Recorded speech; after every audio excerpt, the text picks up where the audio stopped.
guys, it's Smith at CrowSong Lodge, and I'm back again, just like I said I would be. For me, it's been about 30 seconds. I don't know how long it's been for you, but let's get on it with it, shall we? We just talked about the elemental associations with each suit in the Minor Arcana for the tarot deck, for a standard tarot deck. Because believe me, there are non-standard ones out there, and we just talked about that in the last video. So now we're going to talk about each numerical value as we go through the tarot deck as well. Now, in the last video that spawned this pair of videos, the repeating numbers video that I did, I talked about how each number has its own vibration. And in numerology, those numbers that we use are 0 through 9. And in the tarot deck, we actually have 1 through 10. So it's a slightly different variation on that numerology, but it mostly sticks to it. And then we also have the court cards as well. And the court cards will be discussed in another video. We're not going to go over them here because they're like a whole other thing that people discuss in tarot and can be really interesting. There's a lot of different systems on how to interpret the court cards and why pick one when you can choose them all. So again, I want to reiterate that you do not have to read cards this way. You can read the cards in whatever way makes you really comfortable. You don't have to study any particular system. If you just want to go over how the pictures make you feel and the symbols that you see and observe in the tarot deck that you have at home and use that to do your tarot readings, it's totally fine. It's a perfectly good system. It's an intuitive system that you're just using for yourself, and that is perfectly okay, and you'll have great tarot readings and they'll be perfectly psychic and wonderful. There is absolutely nothing wrong with this. But what we're discussing here is the system of tarot as it's been designed, and especially in specific the rider-waite-smith deck and all the descendants thereof. And I'm specifying that we're talking about the descendants of the rider-waite-smith tarot deck because there's also the Tarot de Marseille and also the Tote tarot decks that have their own systems.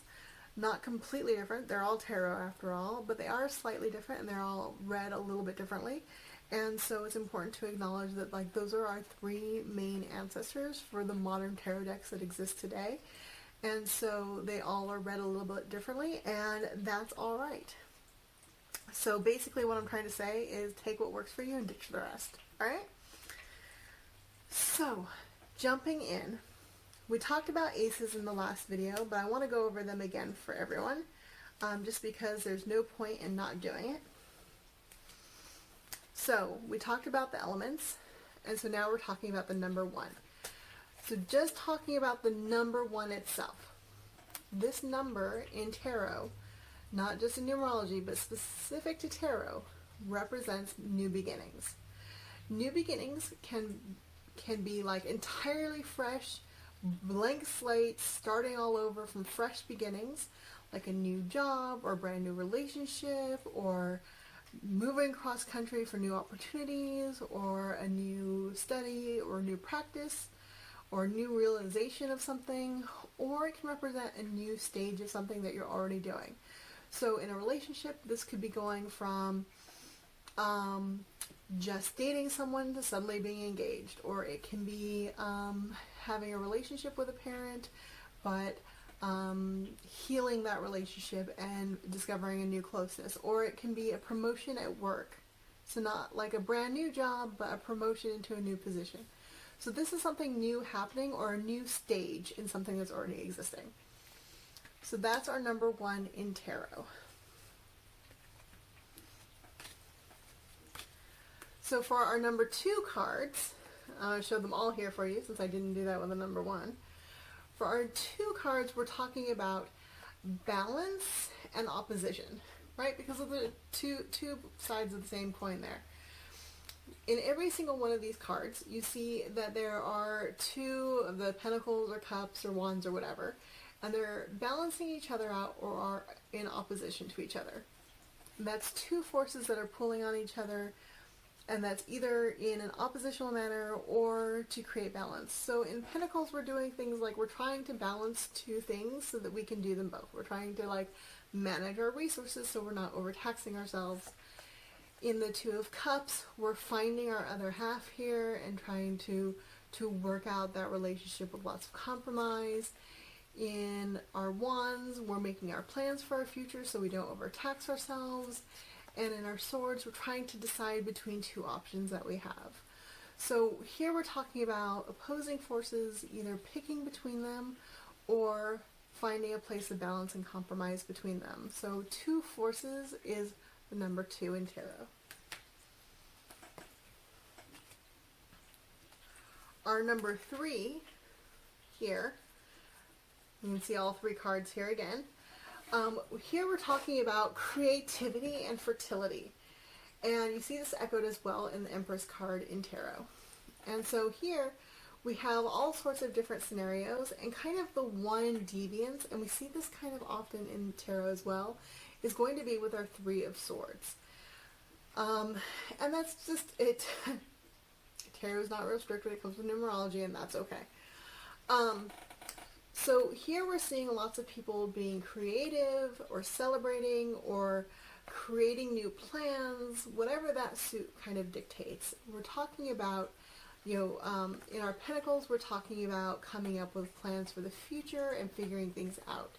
In the Cups, we're celebrating an achievement. This is more of the fertility aspect of 3. And in the Wands, we're creating plans for the future. We're trying to discover how we're going to get there from here. So this is very much a planning card. And this is all in relation to that suit's elements, right? And the 3 of Swords, this just sucks, really. I'm not sure how creativity and fertility relates to the element of air when it comes to the 3 of Swords. It feels like an aberration to me. This card is really just about pain and suffering and sorrow, and that totally sucks. So we see this kind of aberration sometimes in the cards in tarot where it just kind of deviates from the number plus element system. And if you guys have a better take on how that relates more directly, put it in the comments below, because I've always just been kind of like, what the fuck? So anyway, that's our 3 in tarot. And then moving on to number 4. 4 in tarot is about foundations and rest. And here we see most of our delay cards. A lot of times this comes up when something has happened in someone's life and things are getting delayed. And our specific card is going to tell us what kind of delay we're experiencing. In our 4 of Wands, we're having a delay to celebrate. We achieved what we were trying to do, or at least the first step thereof, and so we're going to take a moment to celebrate. In the 4 of Pentacles, we're not feeling very confident about what we're doing, and so we're delaying while we're seeing if this is really a good idea. In the 4 of Cups, we're feeling hesitant about committing, and so we want to see what's on offer before we're willing to put ourselves all in. And with the 4 of Swords, this is just a bad time to take action, so you probably are better off taking a nap and getting a rest first. So you see how like the Swords is here like an anti-action card, which I think is really neat. Also, I really love taking naps, so this is a really fun card for me. People hate delays, but like we need some rest, y'all. So 4s are great foundation cards, and they're also really good for a delay or a rest.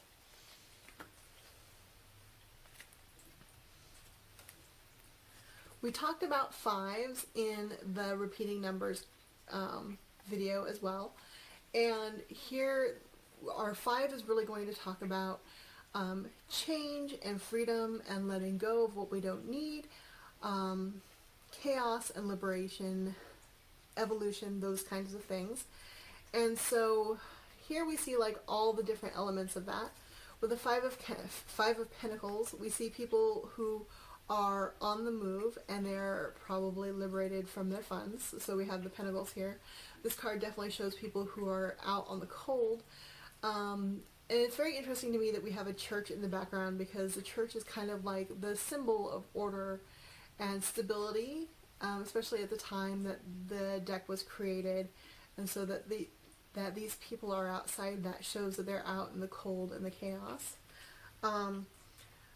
With the Wands, we show that people here have competing ideas, because remember our Wands are about ideas, and so they're kind of all fighting and in opposition about that. That's a very anti-order and very chaos kind of card.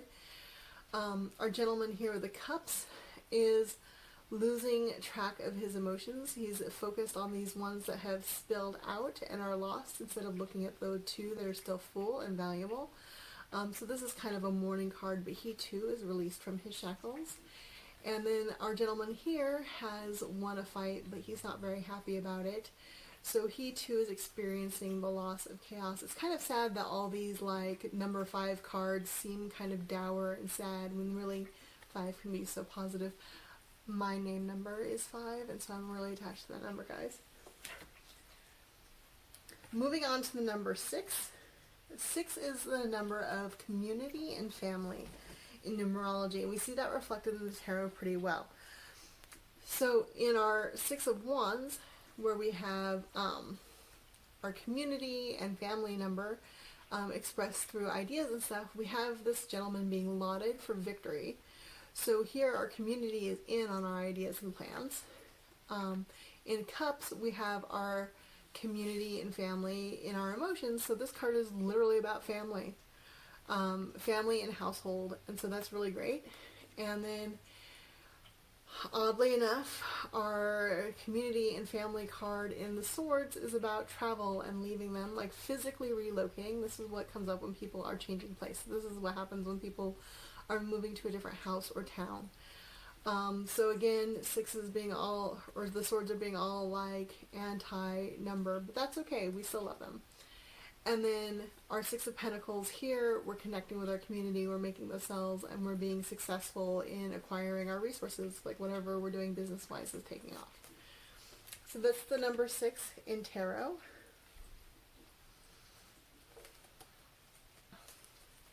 Next we have 7.